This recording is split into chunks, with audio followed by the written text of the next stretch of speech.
Back in May, Edward Snowden, the former National Security Agency contractor, leaked a lot of top secret information about US and British surveillance to the media.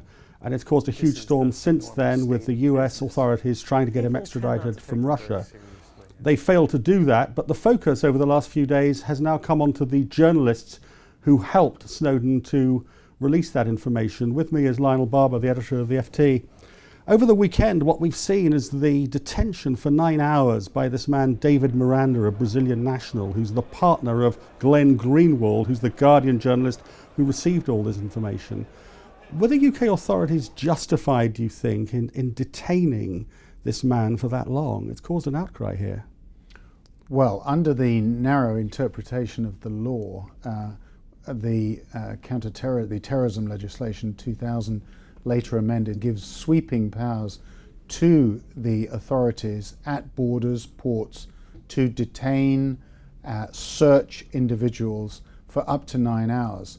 So it looks as though they had the right to detain this person of interest, but whether they were justified in taking 9 hours to talk to him, interrogate him without a lawyer, I think is open to question.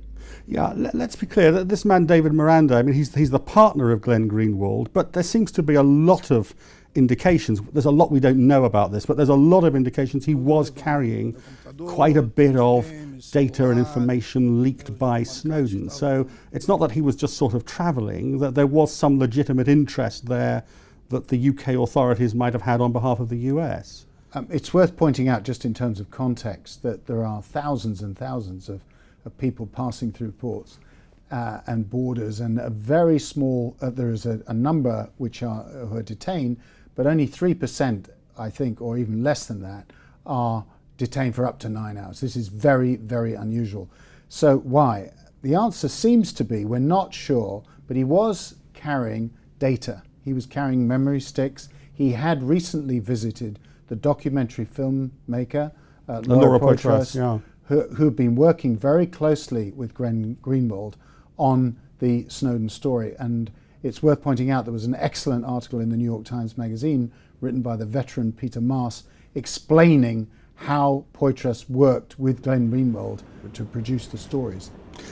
The general point, isn't it, is that this UK terrorism legislation of 2000 is far too sweeping. It urgently needs to be looked at again, doesn't it? As you say, 9 hours is a very long time indeed to hold somebody. This does, in your point of view, need to be looked at again. Well, there is a special advisor on the interpretation of the counter-terrorism, of the terrorism legislation, David Anderson QC, and he himself has said that he believes that this case should be examined, and indeed there is already a review of the legislation, goes back to 2000, later amended.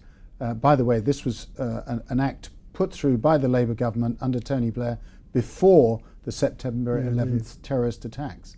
If you look at the broad politics of it, just finally, what is your view? I mean, the US is right to try and pursue Snowden because he's somebody who has broken the law at the end of the day. He may have raised some important issues about NSA surveillance that do need to be looked at, but he could have gone down a whistleblower route. That's one thing. But at the same time, would you agree